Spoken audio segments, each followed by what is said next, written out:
በዓለም ዙሪያ ያላችሁ ቅዱሳን እህቶቼና ወንድሞቼ አባቶቼም ተሆኑ እናቶቼም ወገኖቼ በሙሉ በጌታ በኢየሱስ ክርስቶስ እግዚአብሔር ጸጋ በያላችሁበት ይሁንላችሁ።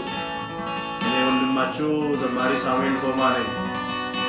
ዛሬ እግዚአብሔር በውስጤ ያስቀመጠው መልእክት በዚህ መልክ ላስተላልፍላችሁ ፈልጌያለሁ። እግዚአብሔር አምላክ ይባርካችሁ። በዚህ መዝሙር አልፎ ተባረኩ በኢየሱስ ስም።